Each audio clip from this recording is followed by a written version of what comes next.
नमस्कार. हे झाड जे आहे ते आहे खजूरचं. ही जी व्हरायटी आहे ही बरही या जातीच्या झाडाची लागवड केलेली आहे. झाडाचा साधारणतः लागवड करत असताना हा जो बुंदा दिसतोय हा बुंदा जमिनीच्या वरती राहिला पाहिजे. ही जी गाठ दिसते ही. आणि या ठिकाणी झाडांची लागवड करत असताना आपण या ठिकाणी म्हणजे कोणत्याही शेतकऱ्याला जर लागवड करायची असेल तर सुरुवातीला 3 फूट बाय 3 फूट किंवा 1 मीटर बाय 1 मीटर, लांबी 1 मीटर, रुंदी 1 मीटर आणि खोलीला 1 मीटर असे खड्डे करून घ्यायचे. आणि तो खड्डा पूर्णपणे खड्डा झाल्यानंतर मातीचा एक थर, त्यानंतर शेणखत आणि इतर रासायनिक खतं मिक्स करून त्याचा एक थर, असे एक 3-4 टप्प्यामध्ये तो खड्डा भरत आपल्याला वरती जमीन लेवलपर्यंत आणायचा आहे. माती आणि खतांचा मिक्स असणारा हा खड्डा राहील आणि तो पूर्णपणे बुजवून घ्यायचा.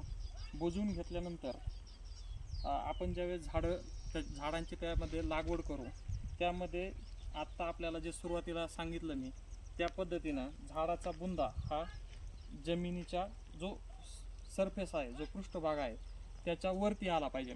बुंदा म्हणजे जी गाठ असते, जिथं जी खोड जिथं बनणार आहे ती बाजू जमिनीच्या पृष्ठभागाच्या वरती ठेवायची, जेणेकरून झाडा खोड लवकर पकडेल आणि त्याची वाढ पण योग्य रीतीने होईल. झाड लावत असताना एकदम खड्डा करून लगेच लावण्यापेक्षा तो खड्डा आधी आपल्याला बुजवून घ्यायचा आहे आणि त्यानंतर मग जमिनीच्या लेवलला आपला खड्डा पूर्ण बुजवून झाल्यानंतर पिशवीचा आकार जेवढा असेल तेवढी जागा मोकळी करायची, ती जागा उकरायची आणि उकरल्यानंतर मग आपली जी पिशवी आहे ती बाजूनं फाडून घेऊन त्या ठिकाणी आपल्याला ते रोपटं ठेवायचं आणि सगळ्या बाजूनं या ठिकाणी जसं आपण दाबून घेतलं आहे त्या झाडाला बाजूची माती दाबायची आणि त्या जिथं गाठ आहे ती बुजणार नाही अशा पद्धतीनं त्या झाडाची लागवड करायची, जेणेकरून आपल्या झाडाची योग्य वाढ होईल. आणि लागवड करण्याची योग्य पद्धत पण तीच आहे. जर झाडाचा तो खोडाचा जो भाग आहे तो जमिनीमध्ये जर बुजला तर झाड लवकर वाढणार नाही, त्याचबरोबर त्याला बुरशीचा किंवा इतर रोगांचा पण प्रादुर्भाव होईल आणि झाड डॅमेज होण्याची सुद्धा जास्तीत जास्त शक्यता असते. त्यामुळं तो बुंदा जमिनीच्या वरतीच ठेवायचा आहे आपल्याला आणि व्यवस्थित खत वगैरे अगोदरच खड्ड्यांमध्ये बुजवून ते झाड लावलं तर त्या झाडाची मुळी पण फास्ट चलल आणि झाडाची वाढ पटकन होईल. साधारणतः या पद्धतीने आपल्याला लागवड करायची असते. या ठिकाणी आपण ही जी व्हरायटी लावलेली आहे ही बरही या जातीची व्हरायटी आहे.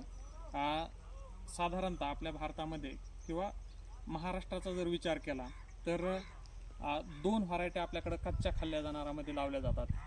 कच्ची खाली आपल्याकडं प्रक्रिया करून जो पुढची खजूर होते तो प्रकार शक्यतो आपल्याकडं भारतामध्ये होत नाही आणि आपल्याकडं याचं हार्वेस्टिंग जून-जुलैमध्ये असल्यामुळं पावसाची सुरुवात होते आणि रायपिंग नंतर पिकवल्यानंतरच्या ज्या पद्धती असतात खजूरमध्ये त्या भारतामध्ये होत नाहीत. त्यामुळं आपल्याकडं कच्ची खाल्ली जाणारी खजूर जास्त प्रमाणात केली जाते आणि त्याच्यामध्ये 2 मुख्य प्रजाती आहेत, एक बरही आणि खुनेजी. आपण लाल प्रकारची जी खजूर खातो मार्केटमध्ये ती खुनेजी नावाची असते आणि जी पिवळ्या कलरची जी खजूर खातो आपण ती बरही जातीची असते. बरही जातीच्या खजूरची गोडी चांगली असते आणि त्यामुळं आपल्याला शक्यतो लागवड करताना शेतकऱ्यांनी बरही जातीचीच निवड करा आणि जे बरही जातीचे जे रोपं आहेत तेच आपल्या शेतामध्ये लावा, जेणेकरून उत्पन्न पण चांगलं मिळेल आणि त्याला मार्केटमध्ये मागणी पण चांगली राहील. आपण लावताना पण बरही जातीच्या झाडांचीच निवड केलेली आहे आणि साधारणतः हे एक झाड 150-200 किलोपर्यंत खजूर आपल्याला देऊ शकतं. याची लागवड करत असताना 25 बाय 25 या अंतरावरती लागवड केलेली आहे. ही जी ओळ आहे या 2 झाडामधलं अंतर 25 फुटांचं आहे. तसंच या ज्या 2 ओळी आहेत या 2 ओळींमधलं अंतरसुद्धा 25 फुटाचं आहे. सर्वांनी लागवड करताना अशा पद्धतीने लागवड करा.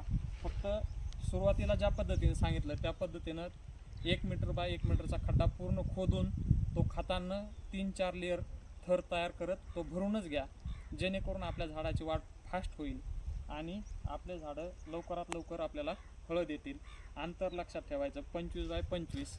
ड्रीपची वगैरे प्रॉपर व्यवस्था करणे, सुरुवातीच्या टप्प्यामध्ये बुरशीनाशकांचा वगैरे स्प्रे घ्यायचा आणि त्यानंतर ज्यावेळेस झाडाची वाढ सुरुवात होते त्यावेळेस आपल्याला त्याला ह्युमिक ॲसिड वगैरे मुळीसाठी जे काय औषधं भेटतील ते थोडेसे सोडायचे, जेणेकरून झाड जमिनीमध्ये पटकन त्याच्या मुळ्या चालू होतील आणि झाडाची वाढ सुरुवात होईल. शेतकरी मित्रांनो, खजूर लावत असताना या ठिकाणी ज्या भागावरती दोन्ही दोऱ्यांचा क्रॉस दिसत आहे त्याच्या अगदी खालोखाल आपण सुरुवातीला 1 मीटर बाय 1 मीटर लांबी, रुंदी आणि खोलीचे खड्डे घेतलेले आहेत आणि ते खड्डे शेणखत, रासायनिक खत यांचा एक थर, त्यानंतर मातीचा एक थर, असे 3 ते 4 थर करून पुन्हा तो खड्डा पूर्णपणे बुजवून घेतलेला होता.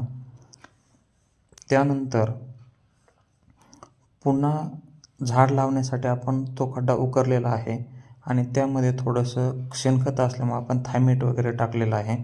आपण आता झाड लावण्यास प्रत्यक्ष सुरुवात करत आहोत. झाड लावत असताना सुरुवातीला आपली जी खजूरचं रोपटं असणारी पिशवी आहे त्या पिशवीचा खालचा भाग आपण पूर्णपणे मोकळा करून घेतलेला आहे सुरुवातीला. त्यानंतर आपल्याला उभ्या पद्धतीनं पिशवीला काप घ्यायचा आहे. सुरुवातीला खालची बाजू, नंतर उभ्या पद्धतीनं. त्यानंतर ज्या आपली ही जी पिशवी आहे यामध्ये जी माती आहे ती मोकळी व्हावी नाही, त्यासाठी आपण ती माती एकदा व्यवस्थित पद्धतीनं दाबून घ्यायची आहे. आणि आता आपल्याला ते झाड आपण जो छोटा खड्डा केलेला आहे त्यामध्ये ठेवून त्याची आपल्याला लागवड करायची आहे. ज्यावेळेस आपण ते झाड त्या खड्ड्यामध्ये ठेवू त्यावेळेस सर्वात महत्त्वाची जी आपल्याला काळजी घ्यायची आहे ती अशी की झाडाचा बुंधा हा त्या जमीन लेवलच्या, मातीच्या लेवलच्या वरती राहायला पाहिजे. ही सर्वात महत्त्वाची काळजी आपल्याला घ्यायची आहे. नंतर माती लावण्याचे काम पूर्ण झाल्यानंतर आपल्याला ती माती पायाने चोहू बाजूने दाबून घ्यायची आहे आणि आपला जो झाडाचा बुंधा आहे तो जमिनीच्या वरती कसा राहील याची आपल्याला काळजी घ्यायची आहे. बुंधा दाबल्यानंतर पुन्हा एकदा झाडाला सर्व बाजूने माती लावून घ्या आणि आपले आता हे झाड लावून तयार झालेले आहे. लागवडीनंतर अशा पद्धतीनं ड्रीपच्याद्वारे झाडांना पाणी द्या, जेणेकरून झाडे टवटवीत राहतील आणि एक 15 दिवसामध्ये आपली झाडे अशा पद्धतीनं सेट झालेली आहेत.